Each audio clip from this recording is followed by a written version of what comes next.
everyone, and welcome to 5-Minute Bedtime Stories with Missy Lane. Tonight, we're going to read a book that was written and illustrated by Sarah McIntyre. It was published by Scholastic, and it's called Grumpy Corn.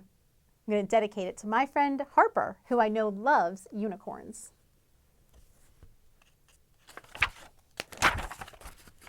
Look at this colorful illustration. I love the pictures in this book. Grumpy Corn by Sarah McIntyre. Unicorn was sitting in his special writing house. I'm going to write the most fabulous story in the world, he thought. This made him feel very pleased with himself. He already liked being a writer. But Unicorn didn't know where to begin his story. I need my special fluffy pen, he said. He went and got his special fluffy pen. But he didn't know what to write. I need a cup of my special moonberry tea, he said. Then I will be able to write my story. He went and made himself a cup of his very special moonberry tea. And Unicorn sat at his desk, wondering what to write in his special fancy notebook. He sighed. I wish I had an idea. I wish an idea would come knocking at my door.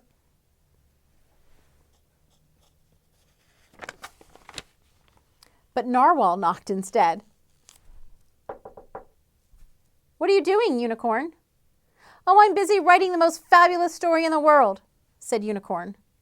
Wow, said Narwhal. Can I be in your story? Don't be silly, said Unicorn. No one wants to read a story about a narwhal. Narwhals are very boring. There will be no narwhals in my story. Oh, said Narwhal, and he swam sadly away. Mermaid, guess what? Said Narwhal. Unicorn is writing the most fabulous story in the world. Mermaid looked impressed. She swam off to visit Unicorn. Hello, Unicorn, she said. How's your story coming along? Very badly, said Unicorn. I'm waiting for my moment of genius. And I do not have any cookies. My genius idea will only come to me as long as I can get some cookies to eat. Mermaid had an idea. If I bake you some cookies, can I be in your story? Unicorn thought for a moment. Maybe, but only if the cookies make me feel inspired. So Mermaid swam back to her submarine to bake her famous starfish cookies. Narwhal helped. He loved licking the bowl. Mermaid brought the cookies to Unicorn. Now can I be in your story? She asked. Unicorn took a bite of cookie and looked thoughtful. He ate the whole plate of cookies and kept looking thoughtful. No, said Unicorn. I'm afraid you can't be in my story. They were very good cookies, but they did not inspire me. Mermaid swam away in a huff. What's wrong, Mermaid? Asked Jellyfish. Oh, Unicorn's writing the most fabulous story in the world, she sniffed, but he won't let me be in it. My cookies were not inspiring enough. Maybe I'm in it, said Jellyfish.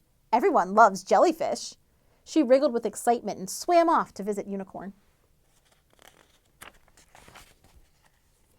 Hello, Unicorn, said Jellyfish. Have you finished your fabulous story yet? I can't wait to read it.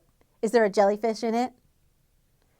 Why don't you let me be in your story? I will be the most brave jellyfish and go into space and discover fantastic alien jellyfish and... No, howled Unicorn. I can't get any ideas because everyone keeps bothering me. You are all very silly and annoying, and I don't want to write this story anymore. Oh, what a grumpy corn, said Jellyfish. Unicorn threw his fluffy pen, his notebook, and his teacup into the sea. Oh my goodness, he really is grumpy. And I think he's feeling frustrated because he didn't know what to write and he couldn't get any good ideas.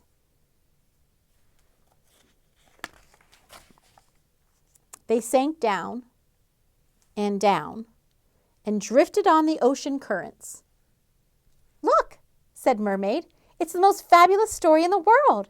Yippee! Let's read it, said Narwhal. The friends gathered around to read Unicorn's story, but Unicorn had not written a single word.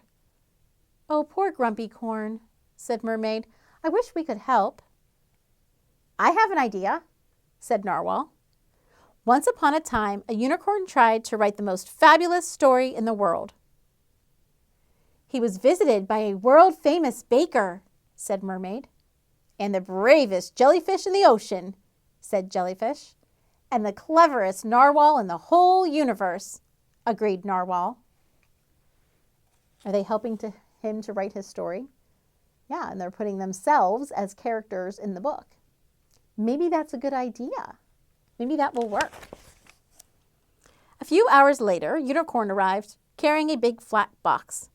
"I tried to write a fabulous story," he said, "but I was not a very fabulous friend. But I am fabulous at ordering pizza. I brought this to say I'm sorry." "That looks like a very inspiring pizza," said Narwhal. "And you are just in time to help us finish the most amazing, clever, fabulous, and funny story in the world." Oh, I think Unicorn realized that he was being grumpy and he didn't treat his friends very nicely. And his friends were only trying to help, right? So he felt very sorry about that. And he went to apologize. And he brought them a pizza. And then they all sat down together to think and to write. And do you think they wrote the most fabulous story in the world? I bet you they did. I bet you it turned out great, because that's what teamwork often does. I love that they worked together to get that story done, and they all contributed their thoughts. All right, my friends, let's sing our 2 lullabies, Twinkle, Twinkle, Little Star, followed by God Bless the Moon. Are you ready?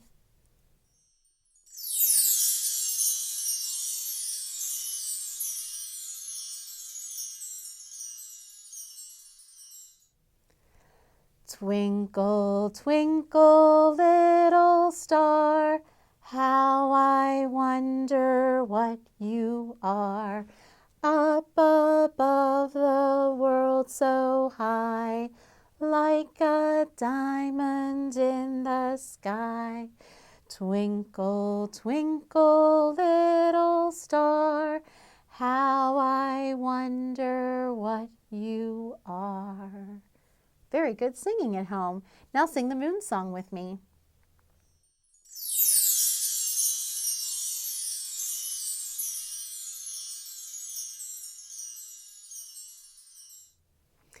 I see the moon and the moon sees me. God bless the moon and God bless me. And God bless you boys and girls at home. As always, thanks so much for watching. And I'll see you again real soon on 5-Minute Bedtime Stories with Missy Lang. Good night.